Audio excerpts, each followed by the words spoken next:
दोन देश, दोन वेगळी खंड, पण त्यांचं भविष्य आश्चर्यकारकपणे सारखं असू शकतं का?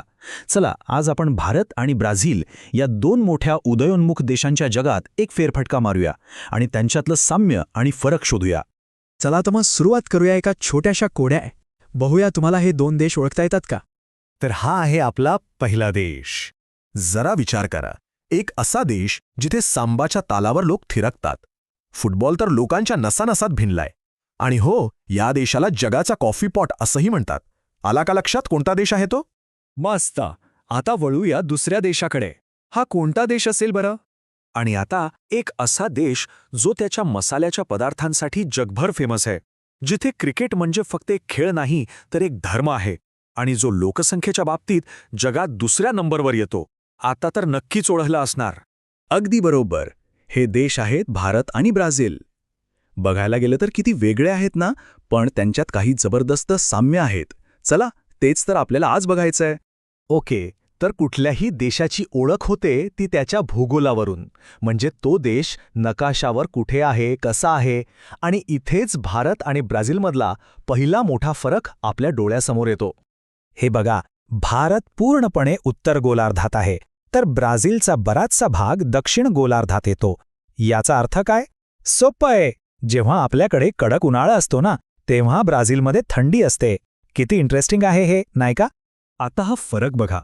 एका बाजूला आहे आपलं भारत, जिथे दाट वस्ती आहे, शहरं गजबजलेली आहेत, जागेचा पुरेपूर वापर होतो. आणि दुसऱ्या बाजूला आहे ब्राझीलमधलं ॲमेझॉनचं जंगल, जिथे मैलोमैल तुम्हाला माणूस दिसणार नाही. दोन टोकं आहेत ही. आणि या ॲमेझॉन नदीची विशालता तर बघा. असं म्हणतात की जिथे ती समुद्राला मिळते ना, तिथे तिची रुंदी तब्बल 150 किलोमीटर आहे. म्हणजे जवळजवळ मुंबई ते पुणे इतका अंतर फक्त नदी ओलांडायला. कल्पना करून बघा. आणि तिची ताकद, हा आकडा बघा. प्रत्येक सेकंदाला 2 लाख घनमीटर पाणी ती समुद्रात टाकते. हा पाण्याचा लोंढा इतका प्रचंड आहे की समुद्राच्या लाटा किनाऱ्यावर गाळ जमाच होऊ देत नाहीत. सगळा गाळ समुद्रात खोलवर वाहून नेला जातो. तर भूगोलाचा परिणाम थेट तिथल्या लोकांच्या राहणीमानावर आणि लोकसंख्येवर होतो. आणि इथे तर भारत आणि ब्राझीलमध्ये जमीन आसमानाचा फरक आहे. बघूया कसा. लोकसंख्येच्या बाबतीत तर हे दोन देश म्हणजे दोन वेगळी टोकं आहेत. भारत जगात दुसऱ्या नंबरवर तर ब्राझील 5वा. पण खरा खेळ आहे घनतेचा. म्हणजे ब्राझीलचा एरिया भारतापेक्षा जवळजवळ 2.5 पट मोठा आहे, पण लोकसंख्या मात्र खूप कमी.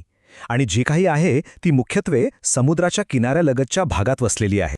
आता लोकसंख्येबद्दल बोलतोय तर एक महत्त्वाचा शब्द येतो, आयुर्मान. याचा सोपा अर्थ काय? तर एखाद्या देशात जन्मलेला माणूस सरासरी किती वर्ष जगतो. आणि हा जो आलेख आहे ना, तो दोन्ही देशांच्या प्रगतीची गोष्ट सांगतो. विशेषतः भारताकडे बघा.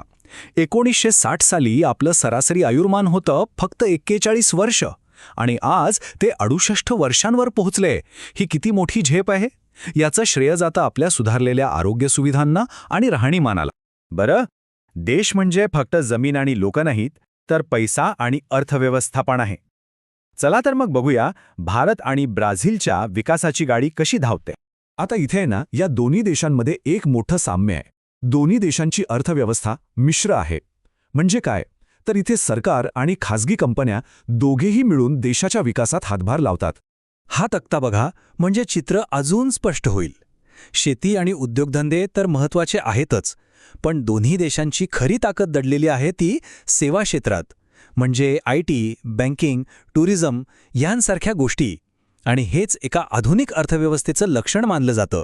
अर्थव्यवस्था आणि लोकसंख्येच्याही पलीकडे भारत आणि ब्राझीलची एक खास ओळख आहे. ती म्हणजे त्यांची अविश्वसनीय जैवविविधता. निसर्गाने दिलेला हा खजिना आणि त्यांची जागतिक स्तरावरची भागीदारी हे त्यांच्या भविष्यासाठी खूप महत्त्वाचं आहे. चला बघूया. अगदी त्यांच्या नद्यांमध्येही बघा किती अद्भुत जग दडलंय. आपल्या गंगेतला डॉल्फिन तर आपल्याला माहीतच आहे, पण तसाच ॲमेझॉनच्या पाण्यात एक गुलाबी रंगाचा डॉल्फिन आढळतो. जगातला एकमेव गुलाबी डॉल्फिन. ही फक्त एक छोटीशी झलक आहे त्यांच्या निसर्ग संपदेची. आणि आता जमिनीवरून आकाशाकडे बघूया. हे आहेत दोन आकाशाचे राजे.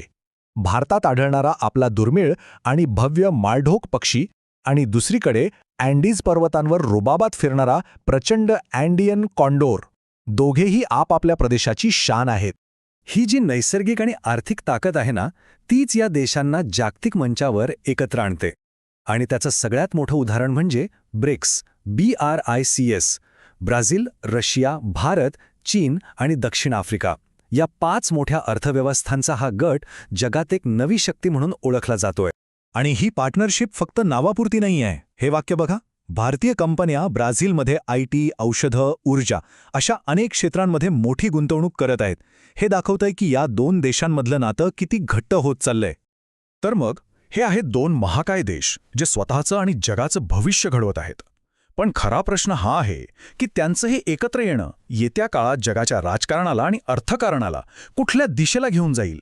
विचार करण्यासारखी गोष्ट आहे, नाही का?